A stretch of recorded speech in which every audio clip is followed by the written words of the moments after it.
palad tayo. Nasa ating studio, si MMDA Chairman Francis Tolentino. Palakpakan. Palakpakan at umabot. Hindi ba kayo na traffic stall? Kanina pa ako dyan. Kanina ka pa. Pagkutawan ako sa isang kaibigan niya rin sa labas. Alright. Una, ito munang tanong. Siguro, ito, seryoso tayo, sir. Kasi sa social media, ang tanong, nasan ang MMDA Tuesday night? Siguro po bago natin ituloy. Babagsak na po yung ulan, umuulan na rin yung sa... Go ahead. Ang suggestion ko po dun sa ating mga kababayan, Lapit kayo sa mic. lalo yung mga magmamaneho, ingat po talaga tayo, lalo na yung mga areas na talagang nagkakatubig. Ito po yung babanggitin ko na ngayon. Yung Kali Industria, malapit po sa Ginnedo sa C5. Ito pong tunnels natin ng Aurora at Situason. Nagkakatubig po yan, gutter deep, pero mag-slow down po dyan. Ang pinakatakutan po natin ay kung magkakaroon ng sagian o stalled vehicle.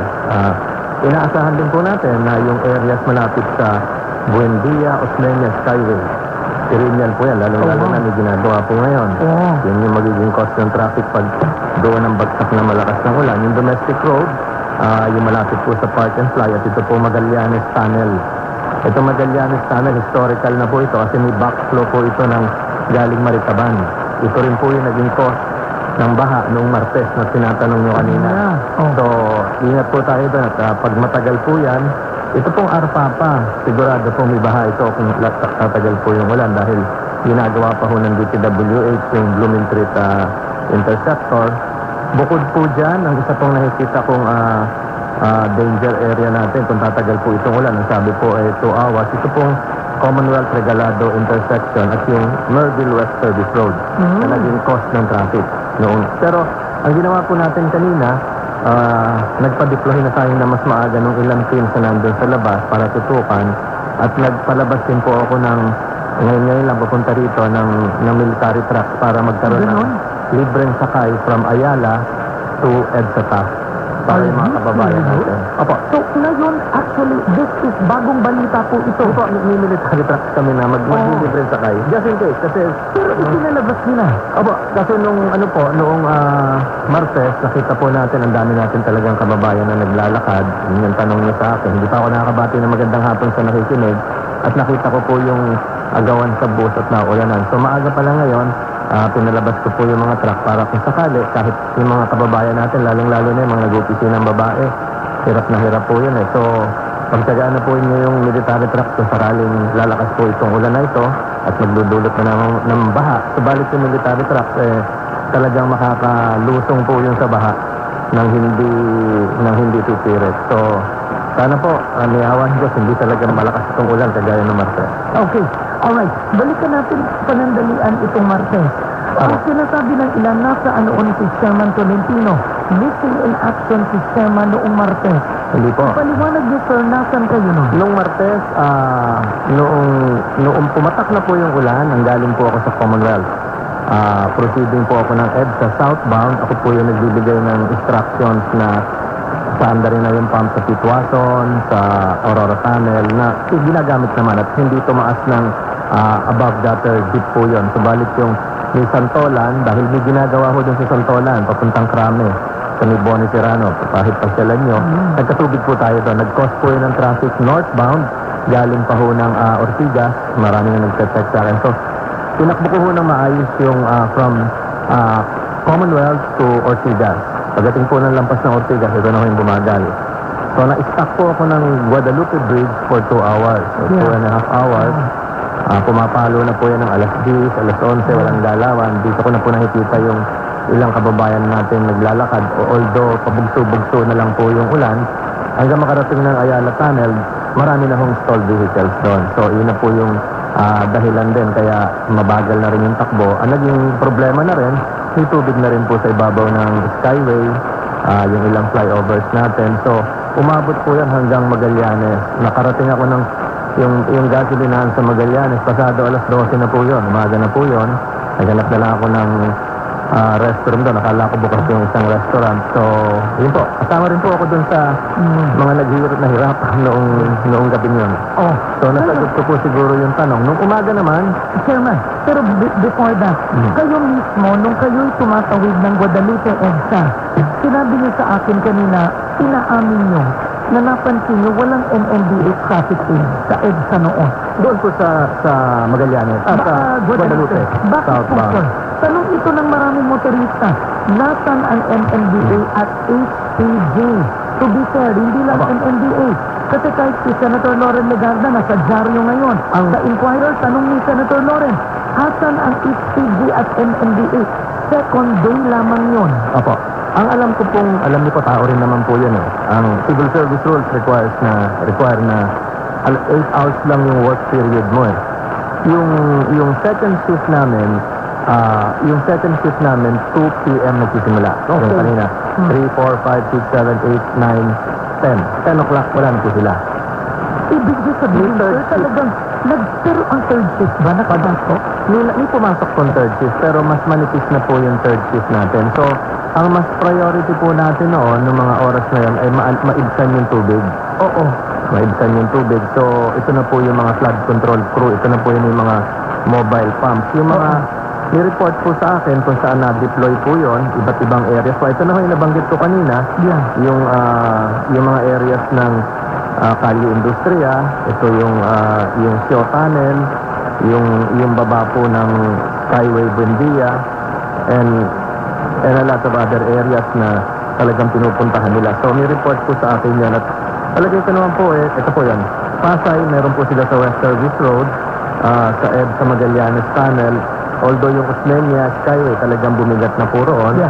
Pero ito next time. Opo. Chairman, ang HPG, ang assignment niya, Monumental Circle hanggang Monga Circle.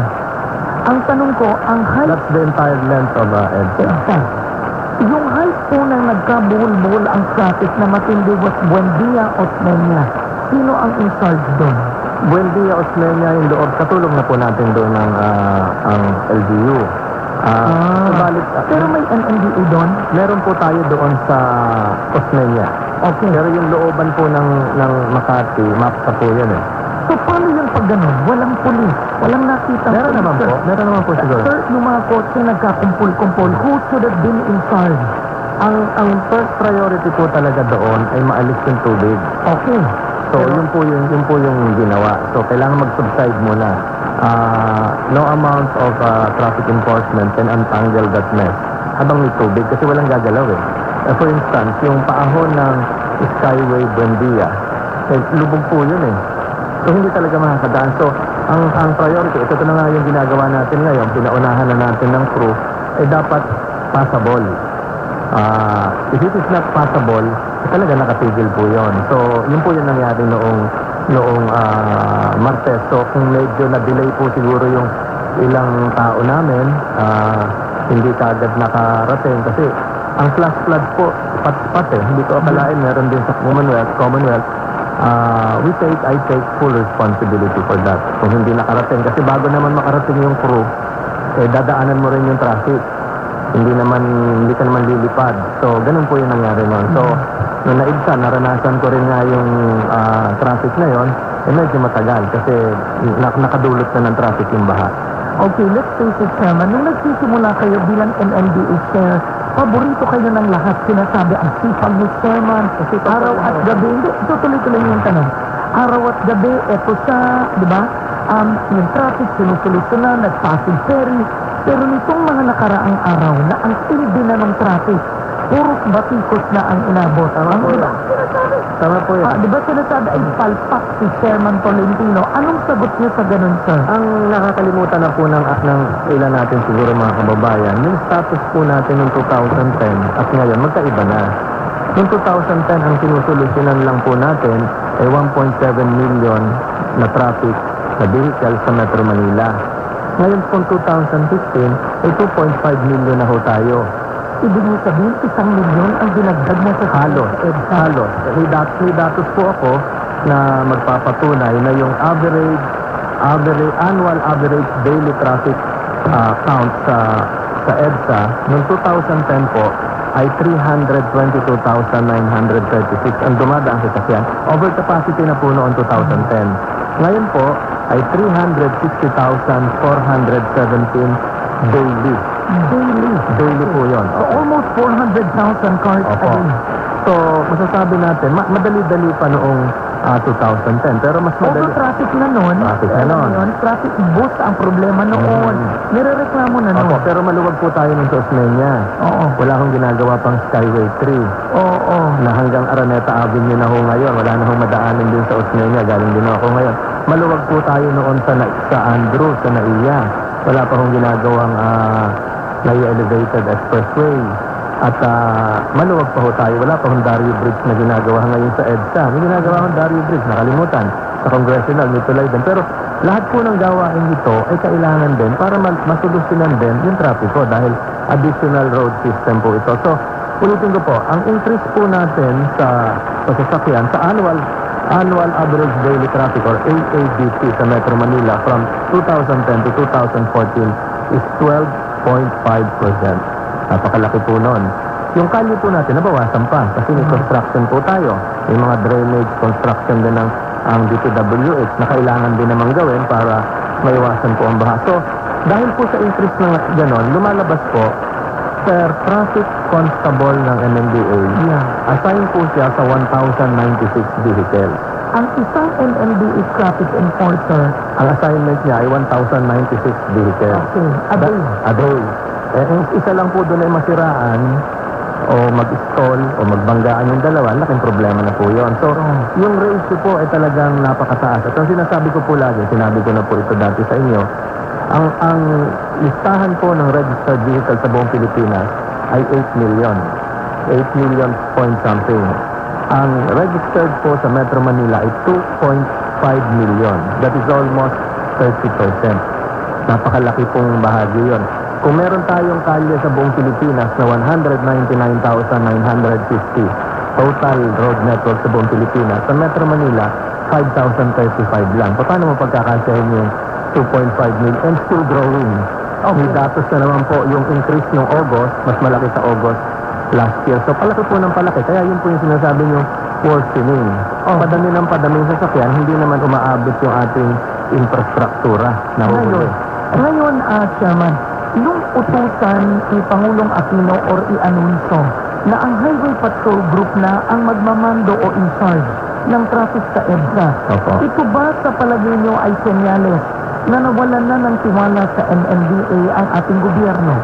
Hindi naman po, dahil ang tingin ko dahil tayo rin po ang nagpo-post, tayo rin po ang nagbigay ng mungkahin na HPG na. So kayo ang talagang nag-recommend? Ako po ang nag-recommend, kaya lumalabas na dahil nasunod po yung recommendation natin, sinyalis pa rin ho yun, modesty aside, ng pagtitiwala. Pero bakit nyo ni-recommend na dapat HPG na ang magmando ng traffic? Anong dahilan at naisip nyo to? Kailangan ho, una, nakita ko na kailangan na natin yung pagpapatuloy na preparations para sa APEC. At pagkatapos lang ngayon ng Cebu, mag-Iloilo na, and then Metro Manila na security measures. Pangalawa, nakita ko po na kung kailangan natin talaga ng mas maigting na disiplina, mas may papatupad ng, nakikita ko pong mas matatakot, masusunod sa kagalingan ng HPG. Tayo po nung ginawa po nila sa Balintawak, na clear nila. Napakatagal ko na pong frustration niya. Minsan nakiklear na balik, So ang tanong ko, anong kaibahan ng HPG at ni Chairman Tolentino? Maybe you can explain. Bakit ang Balintawak sidewalk vendors takot sa HPG o sa pulis, aalis sila, pero nung sinusubukan yung i-clear noon, balik-alis, tuloy at tuloy ang iniisip ng ilan. Eto si Chairman Tolentino, hindi ginagawa ang kanyang trabaho. Ano ang reality, sir? Kung bakit balik-alis? Siyempre, iba ho yung may baril Okay. Iba ho yung may baril Bigyan niyo ho kami ng baril doon, baka nag-alisan din ho yun. Pero marami ho... Palagay nyo yun? Isa po yun, marami ho akong Posible ba, sir, ang protector din ng vendors sa ibang mga lugar, police rin? Hindi naman siguro, hindi ko masasabi. Pero bigyan ko ho kayo ng halimbawa. Noong pong MMDA ang nag-clear doon isang footbridge dito po sa may Trinoma, SM Trinoma, nagawa po yan. Subalit yung isang tao po namin ay binaril na ospital. Noong nag-clear po sa Cubao, saktong January 15, 2012, yung isa pong tao namin, ang pangalan ay Cesar Bacani. Na-clear po yon, kinabukasan po sa harap ng bahay nila, 14 gunshot wounds, patay po yon. So marami na pong nangyaring ganito na hirap din po ang kalooban ko na humarap sa pamilya ng mga tao namin napatay na sumusunod lang sa utos ko na gawin yung dapat, tapos sa harapin mo ay nakaburol na. Napakahirap po noon. Hindi ko maipaliwanag din sa may bahay, sa mga naulila, kung bakit nangyari yon. Meron kami sa Baclaran, humabol ng snatcher, hindi niya trabaho, binaril din.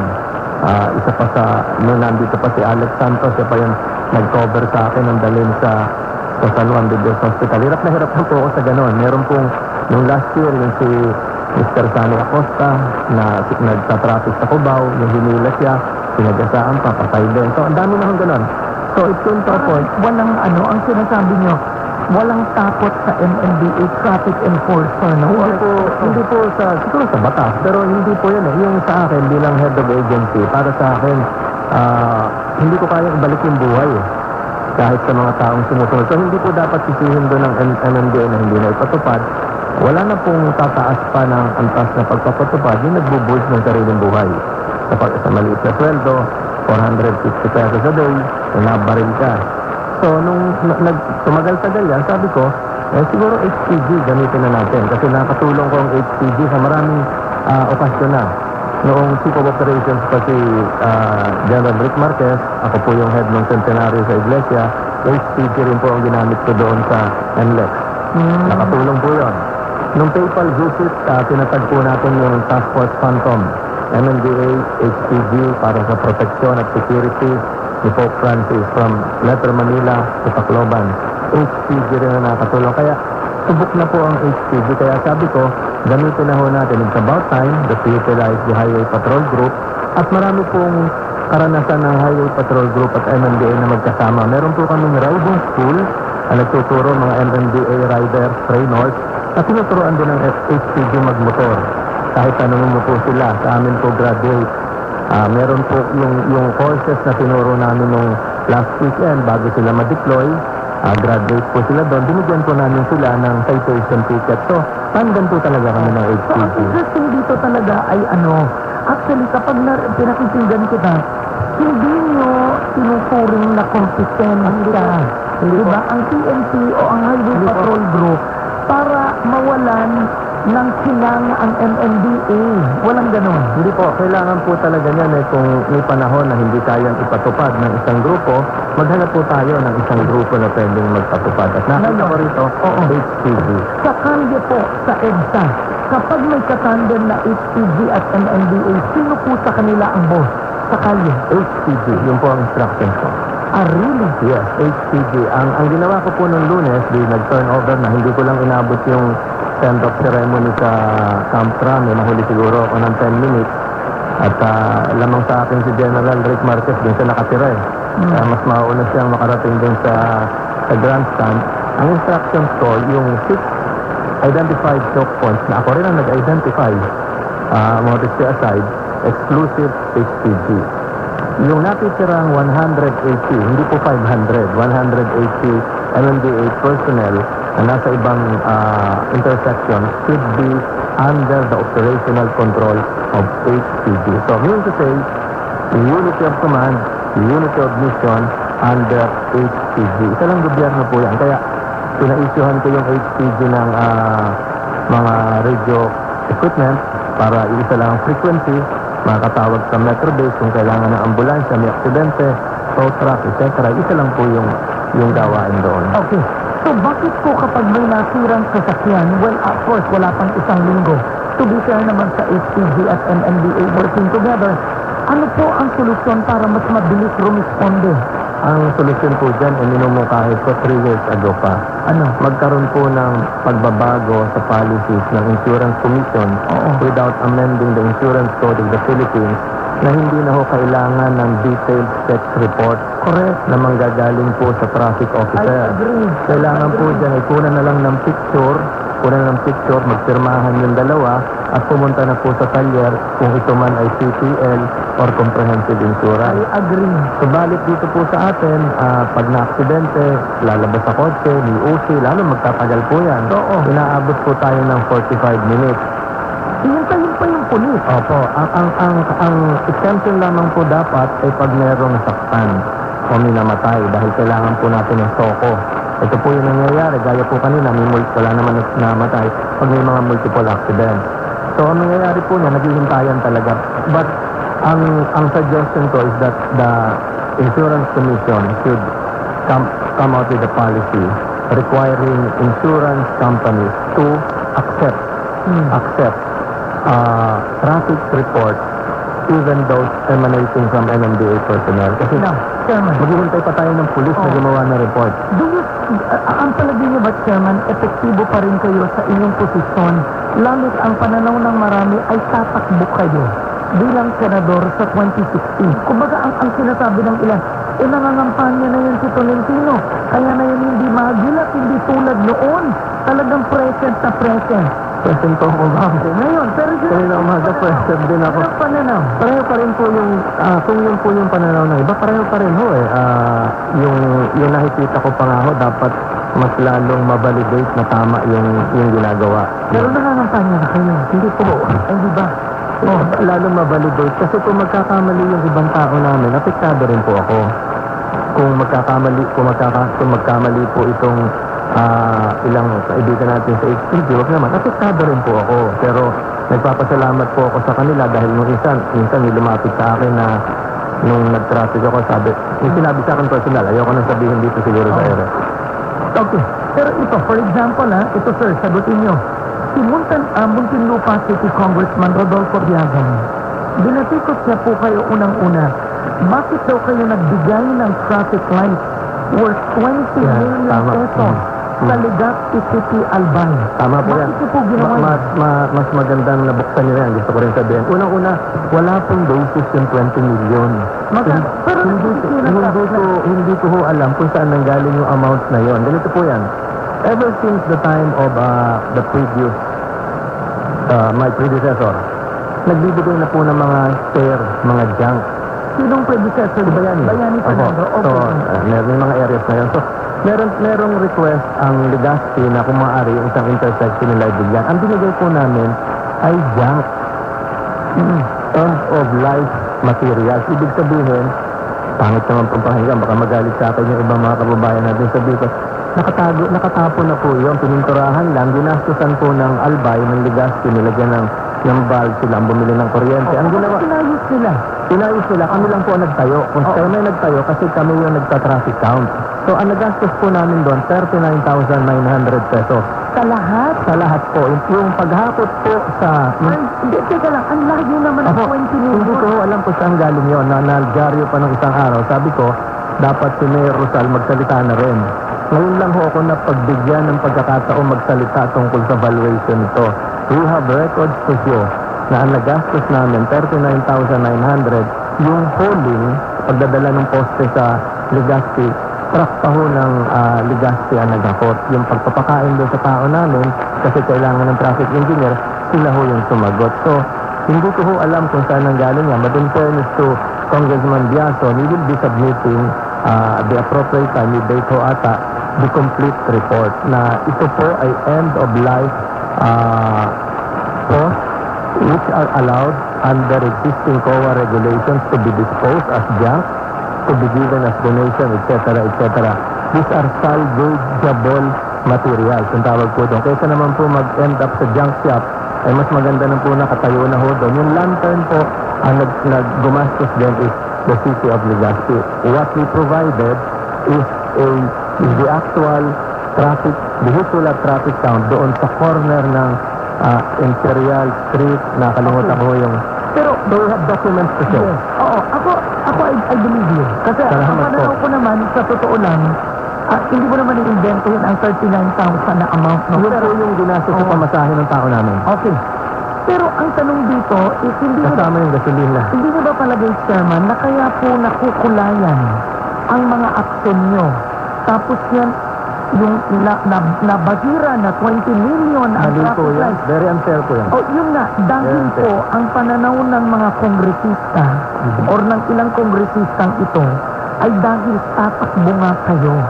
Kumbaga, ang political intention, ang siyang kumukulay sa kung wala ka, dumating ka. Wala kang gagawin tama. Yun nga eh. So ang tanong, Natandaan niyo po yung sinabi ko kanina. Noong lumindol po sa Bohol, last year ba yun? More than a year ago. Dumating po ang NMDA. Modesty aside, 8:45 ng umaga lumindol, 12:45 ng tanghali, nandun na kami. May mga dala kaming tent. Yun po yung ginamit na tulugan ng mga tao namin at yun din yung tulugan ng mga ibang evacuees. Ang tent po na nakalagay ngayon sa harap ng munisipyo ng Loon, heavily devastated, iniwan na po namin doon. Donation na rin ho yun. Hindi naman namin pwedeng alis na ho kami, titiklopin na uli namin ito. Doon nakasilong po yung kanilang mga relief items, yung mga ibang evacuees. So, marami ho nangyari ng ganon. At yun yung mga panahong yun, wala naman nagsasabi na bakit nag-iwan ka ng tent doon sa Loon, sa Bohol. Marami na hong lugar na may mga gamit kaming na naiwan na dahil hindi naman namin pwedeng itiklop at iuwi uli dahil pinakikinabangan pa at kailangan ng mga kababayan natin sa Bohol. Ganon din po ang nangyari sa Tacloban. Pero ang tanong ko, Chairman, tatakbo ka ba o hindi? Pinag-iisipan ko po. Pero lahat po ng desisyon, nasabi ko po sa inyong kaninang umaga, ay pinaubaya ko po sa ating Pangulo at ikukonsulta ko sa aking mga magulang at lahat po ng yan may takdang panahon. Pero Chair, Opo. ang mahirap sa sitwasyon nyo ito, dahil kayo po ay MMDA Chairman, that's very specific sa Metro Manila. Kapag kayo ngayon ay nakikita, halimbawa, sumama kayo sa Cebu, kahit na gabinete po yun ng Pangulo, ang daming batid ko sa inyo. Ang tanong, ba't nandun si Chairman Tolentino? MMDA Chairman siya. Ang mahirap sa sitwasyon nyo ay ang posisyon ninyo ay pang Metro Manila. At kapag nakikita kayo sa mga panahon ngayon na matindi ang traffic, na araw-araw matindi, iba ang tingin ng tao doon. Tama po kayo. Pero yun naman po sa Cebu talagang iniimbitasyon ang Pangulong pumunta ron. Pero isang araw, may nagsabi sa akin, hindi lang naman sa atin matraffic eh. Makikita nyo, pumunta kayo sa Binyang, San Pedro, Cebu, matraffic din ho lahat yan. So hindi lang talaga yung tama kayo na associate lang sa akin kasi ang sinasabi nila, baka ginagamit yung posisyon, yung pwesto sa gano'n. Pero may mga bagay pong siguro naipalit. Ang iniisip ng ilan, ano ka na ngayon, ang tawag doon, distracted. Hindi ka na-focus. Hindi naman po. Kagaya ho ngayon, bago ako pumunta rito, maging noong bumabaha, nagbibigay pa tayo ng instructions. Meron nagpaliwanag nung isang araw, hindi ko alam kung si Secretary Coloma o Lacerda, na yung Coloma, yung posisyon natin bilang official ng MDRIMC ay nakabahagi at nakatulong din sa ibang parte ng ating bansa. Hindi lang sa disaster preparedness, hindi lang sa pagsasanay ng mga sinasabi ko nga, na-train na po ng MMDA na rescuers nationwide, 190,000, including elements coming from AFP and PNP and Coast Guard. Buong Pilipinas po yung 190,000. So, yung mga sitwasyon na tumutulong po tayo, bahagi ng MDRIMC, at kasama po doon ng MMDA. Naalala niyo po, nakarating pa ang MMDA sa Kathmandu, Nepal. Pero ganun, Chairman, kung ganito ang papel ng MMDA na kapag training kayo, ang tanong ng pangkaraniwang motorista at commuter, nasan ang MMDA? Nung binabaha kami nung Martes, ang ganda ng paliwanag nyo, nung nag-start ang baha at 11 p.m. ang matinding traffic, it is the first shift. Pero pwedeng tanongin ng ilan, pero wala bang foresight ang pamahalaan? Dapat 8 p.m. pa lang nung nagsisimula ng umulan, inisip na nila, o sinong tao sa ganon? Sinong magmamando sa ganon? At do you admit yung pagkukulang ng gabi nyo? Ganito po, kasi ang tingin nyo sa MMDA, traffic enforcer lang. Yung pong ating MMDA na flood control crew na nakalubog din doon at nagsusubsod ng flood drainage, MMDA din po yun. Yung pong naghihila nung nasira ang sasakyan na nakita ko lampas ng Ayala Tunnel, MMDA din po yun. So pag tinanong nasaan yung MMDA, sila nga yung MMDA din na nasa kalye noon. At sinasabi ko nga, laging ako ay nasa labas at na-apektuhan din ako ng traffic ng gabi yun. So kung tatanungin, nasaan ako? Nasa Guadalupe Bridge po ako. Actually, sa Twitter na may nagtanong, sir, ba't di ka daw nagmando ng traffic nung umuulan? Nagmando ka daw nung Monday. Nung linggong yan, nung araw na, lahat po pagod na. Wala ho ako magagawa nun kung palusungin ko man yung sasakyan sa JP Rizal. hindi kaya dahil hindi na ho talaga gumagalaw. Ang sasakyan ko nga, buti nakapagkarga ako ng gasolina sa may Commonwealth. Kung hindi, baka inabot din kami ng pagtirik ng sasakyan. So, Oo. So, Chairman, itong mga sinasabi ngayon na dapat magbitiw na si Chairman, anong response niyo doon? merong grupo, yung change.org, na matagal lang gano'n. Pero, that's social media. Yung change.org. Opo, yung, ang sa akin po, tinutuloy ko lang po yung gawain. Yung nakikita nila siguro isang bahagi. Lahat po sila may karapatan dyan. Iginagalang po natin yan. Yung bumabati ko sa atin, nagpapasalamat po tayo dahil naimumulat nila yung mga pagkakamali ko. At buong kababaan loob siguro, tinatanggap ko yung marami dyan. Yung batikos na ito, ba't ganito. Kasi yung gaya halimbawa na nag-traffic ako, nakalimutan siguro ng iba na 2010 ko pa ho ginagawa yan. Yung minsan nga po, hindi naman under the radar of camera. Hindi naman po yan. Yung mga natsempohan na may camera, merong instance ng 2010, 2011, merong 2012 bata sa At itong Divisoria. Monday, may camera. May camera na hindi naman maiwasan yung camera ng Monday kasi nasa labas talaga ang media to cover the Monday launching. So, hindi ko po minamasama yun. Ginagalang ko po yun bilang bahagi ng democratic space natin. Lahat po may karapatan bumatikos. Pero sa bandang huli, ang hinihiling ko po, kahit sino po ang nandito, hinihiling ko po ang pagtulong ng ating mga kababayan, kumabatikos man o hindi, tulungan po natin ang pamahalaan. Kung ano man po ang kahinatnan itong ginagawa ng HPG, tulungan po rin natin sila. Lahat po yan ay para sa kabutihan ng lahat. So, ito sir, Setyembre na ngayon. Kung tatakbo ka man in October at some point, kailangan nyo na mag-leave. Diba? Itong mga sinasabi ngayon na palpak si Chairman Tolentino sa pwesto niya bilang MMDA chair, hindi umubra o hindi kinaya ng MMDA. Si Tolentino hindi niya kinaya. Meron pa nagsasabi, ibalik si Bayani Fernando. Anong masasabi niyo po ng lahat ng ito? Na bago kayo paalis, ay posibleng itong maiwan. Hindi po. Ang sinasabi ko po, alalahanan din naman natin yung ilang na itulong natin. Lahat naman po nagsasabi niya, lalo sa social media, gumagamit din po kayo ng traffic navigator. Ginagamit niyo yung traffic navigator na tayo po ang naglinkad nun, hindi sa pagbubuhat ng sariling bangko. Yung MMDA traffic mirror na ginagamit pa rin ho ngayon, nakikita niyo live stream kung saan may traffic. Yung ating pong MMDA traffic accident alert, yung MMDA Twitter, mahigit 2 milyon na po. Kahit po mag-tweet kayo ng 2:00 na umaga, yung tuloy sasagutin kayo. Yung social media nagamit na, tayo po naglungsad nun. Nalilimutan na po, huwag naman malimutan ng iba.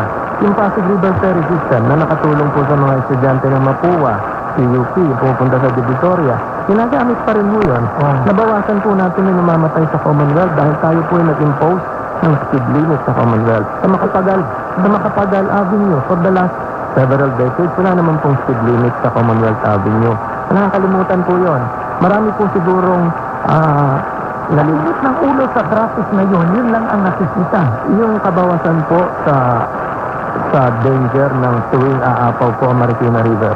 Talaga ito, napakalaking tulong po yun sa mga tiga-Tumana, tiga-Marikina. At marami pa hong iba. Hindi ko na po ayoko po isa-isahin yan. Point B na is, ang nakikita na ngayon siyempre, ang tindi ng traffic na hindi mo kayang resolbahin on your own. Kailangan po ng tulong na lahat. Tingnan niyo po ito. Noong pinropose po yung integrated bus terminal, 3 po yan. Natupad ba yun? Natupad ko, 3 po yung sa north, south, and southwest. Yung assignment ko ay southwest. Nagawa ko po yun. Nandun po yun. Kahit pumasyal po tayo ngayon. Oo. Ang north at 1,000 buses yun na kung nakaparada po sa Baclaran ngayon at Taft Avenue, mas masikip po yun. So, itong north bus terminal, hindi naka-assign sa inyo. Hindi po. Kanino naka-assign? Alam niyo, ayoko makasakit ng ibang ahensya. Kasi wala pa yun. Hindi ko po assignment yan. According to Mayor Herbert Bautista, sinabi niya nga kahapon, katunayan, ang lupa pa ang problema. Kung saan ilalagay ang north. Pero yung assignment ko, ginawa ko po yun. I promised the President in 2 months, he will have a bus terminal. And I did. It's still operating right now. Nagagamit po yun, mga kababayan ko sa Cavite. So, nandun po yun. And a lot of other things. So, siguro, yung nararamdaman ng iba. But let me, before... We have to go to a quick break. Okay. Go to a quick break first. Quick break.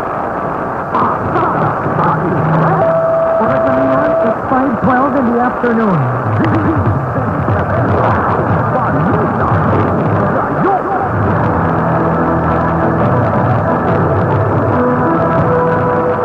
Pinagtibay ng Supreme Court on Bank ang naunang desisyon ng Integrated Bar of the Philippines na i-disbar ang isang abogado dahil sa kasong gross immorality na nag-ugat sa pakikiapid nito. Sa on-bank session itong Martes, iniutos ng Korte Suprema na tuluyan ng tanggalin sa role of attorney si Ian Raymond Pangalangan. Magugunitang iniakyat sa Korte Suprema ang kaso ni Pangalangan noong Nobyembre 2014 matapos ibaba ng IBP ang divisyong i-disbar siya dahil sa reklamo ng kaliwasan ng pakikiapid na isinampa ng kapwa-abogadong si Roy Ekrahela. Kabilang ang asawa ng complainant sa mga nakarelasyon ng abogado. Ayon sa Korte Suprema, walang karapatang mapabilang sa mga abogado ng bansa si Pangalangan dahil sa imoralidad na labag sa sinumpaan nitong profesyon maging sa batas. Samantala, sa mga tampok na balita ngayon, oral arguments sa petisyon laban kay Senator Grace Poe itinakda na sa September 21. At kondisyon ng mga Pinoy sa Japan, inaalam na dahil sa nararanasang pagbaha doon. Para sa karagdagang balita, maglagon lang sa aming website, bgnm.com.ph. Sundan kami sa Twitter, twitter.com/bgnm Teleradyo. At ilike kami sa Facebook, facebook.com/bgnm Teleradyo. At yun ang mga balita sa oras na ito, basta't may nangyari. Nakareport agad sa BGNM Radyo Patrol sa 8:30. Ako po, si Namaras Sigan. Alright, mga sets pumasok sa 2366. Eto lang sir, kailangan tanungin ko to. Karen, pakisabi kay Chairman Tolentino, yung idea to use HPG was recommended by Mr. Ediak as explained kanina sa programa ni Ted Filon sa DZMM.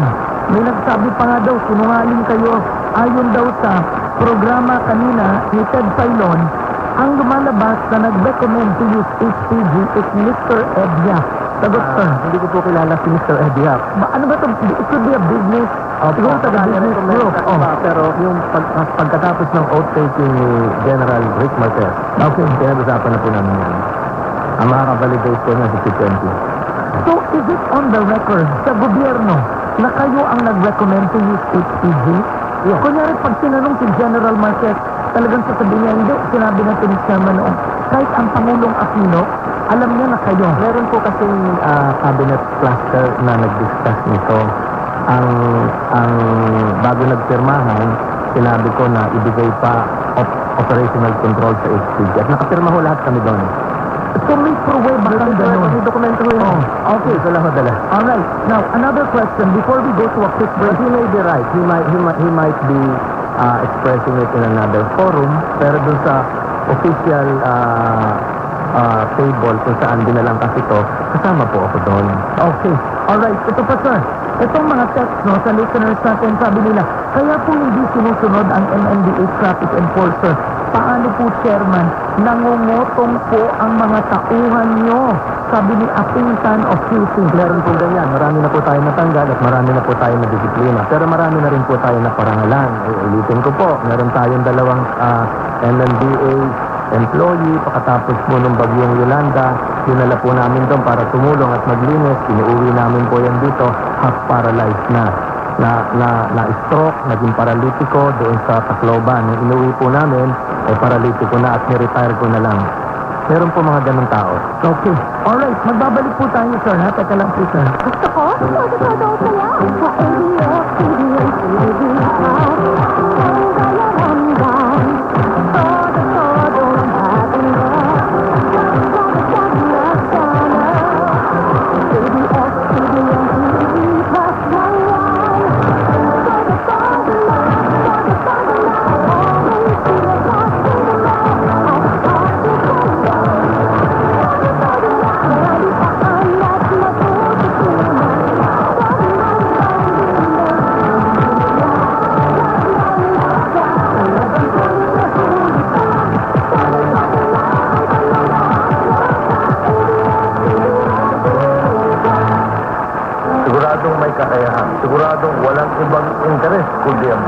napakalaki ng nakataya para ipawaya sa mga lahat.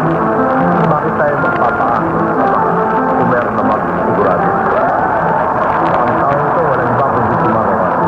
Ako si Maromas, tinatanggap ko ang hamon ng ating mga boss. Itutuloy, palalawakin at ipaglalaban ang daang patuloy. Read advertisement.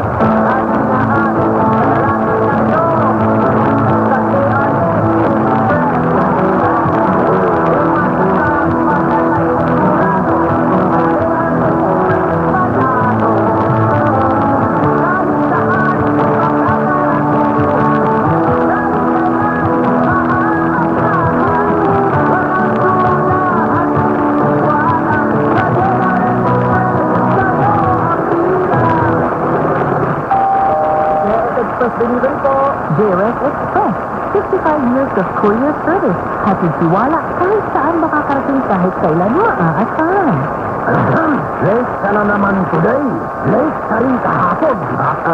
Sir, ang hirap sumakay. Walang masakyan. Dahil dyan, magkakakompany ka na. Brand new pa. Ha? Ang sarap ng buhay pag walang dapat pagsisihan, no? Parang Tanduay Ice Zero. Masarap na, zero sugar pa. 90 calories lang kaya di mabigat sa loob. Enjoy the taste of the new Tanduay Ice Zero with all your friends. Zero sugar, zero apologies, all fun. Sarap pag birthday, pero mas masarap pag may new Tanduay Ice Zero. Available in leading supermarkets and convenience stores for only 25 pesos based on SRP. Drink responsibly. Mabuting balita mula sa SSS. Para sa mga good standing members, pwede na mag-extra savings. May SSS, peso funds na. Mabuting pagkakataon ito na magkaroon ng tipong mas may pakinabang. Sa SSS peso funds, extra savings mo, safe na safe. Extra savings mo, kumikita. Extra savings mo, maaasahan sa kinabukasan. Magpag-ugnayan na sa SSS.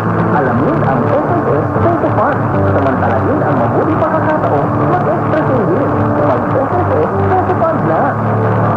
Akala ng marami, wala nang new adventures pag nag-past 50 years old ka na. Meron pa kaya? Tulad itong Enervon Prime Seniors on Tour Travel Promo. Pwedeng manalo ng all-expense paid trip to Palawan, Thailand, at iba pang exciting destinations. At para may lakas mag-sightseeing at panatili, mag-Enervon Prime with proteins and nutrients na tumutulong i-manage ang pagliit at paghina ng muscle. Tusan na sa Seniors on Tour Travel Promo and stay stronger for longer with Enervon Prime. Open to Filipinos 50 years old and above. Pwede nyo itali ang inyong parents o grandparents para sa kanila. Visit www.enervonprime.com for more details. Promo runs from August 15 to October 15, 2015. Anyway, FDA CFR permit number 0662 series of 2015. Alright, ito pa tanong sa 2366 live sa ating studio si MMDA Chairman Francis Tolentino. Tanong ni Ben of Pampanga, Chairman, kung hindi po kayo tatakbo, bakit po may poster na kayo ng pangalan niyo and position as MMDA Chair sa Pampanga? Siguro po yung nakita ninyo yung TV program ko. Matagal na po yan, 2 seasons na po yan, na nagpo-promote po nung TV program every Saturday. Baka hindi ako payagang sabihin ko anong channel dito. So, ibang ano to, TV program? TV show, matagal na po yan. At Channel 4? Hindi po. Ano? Go on eh. Net 25. Okay. Go, oo. Go on. Okay. So yun po yung purpose siguro nun. Okay. So, ito ang galit po, ito lang general to, no? Ang galit ng marami sa mga texters dito ay hindi ka naman daw aamin na nangangampanya ka na. Anong sagot nyo? Like ito, Danilo ng San Pedro, Laguna. Hindi naman aamin si Chairman na nangangampanya na siya. Nakikita na sa pag-iikot. Alam mo po, siguro yung nakita ng pag-iikot, baka yung na-highlight lang kasi ngayon yung mga invitation na speaking engagement. Kanina nga, hindi ako nakapunta kasi nag-conflict dun sa isang morning show na hindi ko rin inabot. So, matagal na po yan, 2010. Pero, ulitin ko po, darating po yung panahon pag mag-decision po dyan at may talaga may takdang panahon po dyan. Pero, ulit yung tanong niyo po kanina, ano yung isa pang pwedeng sabihin na gawa? Hindi, siguro ang isa dito, kasi may commercials pa tayo, is ganito, no? Bago kayo umalis, ano bang pwede ipagmalaki? Si Chairman Tolentino, ang iniisip ng marami, nako, si Chairman walang nagawa, ang traffic hindi na solusyonan. Ano ba, Chairman, ang nagawa ninyo sa panahon nyo? Alam niyo po, yung July 30. Hindi napisikon. Hindi po. Noong July 30, nagpapasalamat po ako sa istasyon ninyo. Ganun? Nagpapasalamat po ako sa istasyon niyo at maraming istasyon na isakatuparan po natin ang matagumpay yung historic fake drill. 6.5 million Metro Manilans participated. Humingi po ako ng 8,000 volunteers from Metro Manila. Ang nagpalista po sa amin 1.5 million warm bodies and counting. Ngayon po, every weekend, tinetrain po namin sila. May mga teachers, call center agents, marami pang iba. Tinuturing ko po yung matagumpay dahil sa kauna-unahang pagkakataon, nagkaroon tayo ng massive netro-wide earthquake drill. Okay. Pero madali sa yun ng 17 naman. Tuloy-tuloy pa ho yun. At siguro po, dahil ko nahalagahan yung social media, 2.1 billion po ang social media likes worldwide. Nag-trend po yun. Hindi po sa pagbubuhat ng sariling bangko. Kaya siguro maituturing ko yun dahil naitaas po natin ang antas ng kamalayan ng ating mga kababayan, hindi lang sa Metro Manila, sa lagim na idudulot ng isang malakas na lindol pag gumalaw ang West Valley Fault. Hindi pa ho nagagawa yun. Pero pagdating siguro sa traffic, Chairman, no? I mean, let's face it, ang MMDA binuo talaga para sa traffic. Sabihin po, Hindi po, mali. Yun po ang mali. Ang MMDA was constituted to supervise and coordinate the various functions of the 17, dati po, 7 lang, LGU. 1975, nung sinisis Marcos pa ang Metro Manila Governor, yun po talaga yung function. Not just traffic, nandiyan po ang public health. Natatandaan nyo, yung no smoking campaign kami noon. Napiaro kami sa Supreme Court. Natatandaan nyo po, meron kaming anti-dengue campaign din. So, hindi lang po talaga traffic. Paano po ngayon? Matatandaan ka lang sa traffic? Hindi naman po. Matatandaan po ito na may pagkukulang po tayo sa ilang aspeto na hindi ko naman trabaho. Hindi ko po trabaho yung infrastruktura. Hindi ko po trabaho yung mass transit system. Yung MRT. Hindi ko po trabaho rin ng PNR at lahat ng... Hindi ko rin trabaho yung pagbibigay ng prangkisa at pag-supervise ng prangkisa. Hindi ko rin po trabaho siguro yung ibang ginagawa ng 17 LGU. So, ulitin ko po yung sinabi ko sa inyo kanina na off the record, wala akong commercial break. So, ang sabi ko po kanina, meron pong nilatag ang national government na Roadmap 2030. At iba naman ang intindi ng iba hanggang 2030 na mangangailangan talaga ng long-term solution na hindi naman po MMDA ang magpapatupad. Kasali lang po tayo sa planning project. Halimbawa po, sinasabi po dito, ang kailangan talaga natin sa Metro Manila, 137 kilometers more of new roads. I agree. We need 426 kilometers of intercity expressways. Yung magkukonect sa atin sa Bulacan, magkukonect sa atin sa Rizal. Yun po nakalagay doon. We need 246 kilometers more of railways. I super agree. O sino gagawa lahat nito? Lahat po ito, ito po ay na-approve na ng NEDA. So, iba't ibang ahensya po yan. Kasama po yung sisimulan, sana matuloy kahit wala na kami, sa 2017 na first subway system from Dasmariñas, Cavite to San Jose del Monte, Bulacan. Pag nangyari yan, Karen, palagay ko, baka nakalimutan mo na yung problema sa traffic. Baka makalampas ka. Baka makarating ka na sa San Jose del Monte, Bulacan. Ako rin ang mga listeners, nung tinanong ko kasi, diba, sa Tokyo, ang subway noon was above ground, naging underground. So, nung tinanong ko kung subway na ito was underground, ang dami nagalit sa akin ko, means underground. So, ang sinasabi niyo, sir, approve na ba ito? Itong underground transit Yung roadmap po, Cavite to Bulacan? yung roadmap po, tapos na. Paano yung problema sa baha? Isipin mo gano'ng kadelikado? Ang Vietnam po binabaha. Within 1 year and a half, tapos na po yung first subway sa Vietnam. Dapat kaya ginagawa. Ang New York po, natatandaan nyo, binaha ng bagyong Sandy. Hurricane Sandy. Pero tama, may pura kamoy doon. Puro subway po doon. Walang traffic po doon. Ang traffic lang po doon pag rush hour talaga. So, nakikita natin, ang solution po talaga is long term. What we are being confronted right now are short term solutions. Last question, magre-resign ba si Chairman Tolentino anytime soon? Siguro pa pag napapasok tayo sa mga deadlines ng Commission on Elections, mangyayari po yun. So tatakbo kayo talaga? Mangyayari po yun. Pero sinasabi ko po sa inyo, mag-uusap po kami ng Pangulo. Lahat po ng desisyon Pero ko... yung tono mo, talagang tatakbo ka na. Karen, ulitin mo yung usapan. Ganun ba? Okay. So lang, sinabi ko sa inyo, lahat po ng desisyon ko ay nakasalalay sa desisyon ng judgment ni Pangulong Pinoy na para sa akin talagang napakalaking utang na loob ko at sinasabi ko na kung ano yung kanya may pasya yun na rin yung magiging pasya ko bukod sa mga magulang ko. On that note, maraming salamat. Maraming salamat sa pagkakataong ito at ang dami kong naipaliwanag na hindi ko na ipapaliwanag dati. At maraming salamat muli at sana kung meron pa magiging mga problema ay maging bahagi rin ang lahat ng solusyon at mabigyan uli ako ng pagkakataong nakapunta rito sa inyong studio. Maraming salamat po. Thank you. Advance Merry Christmas.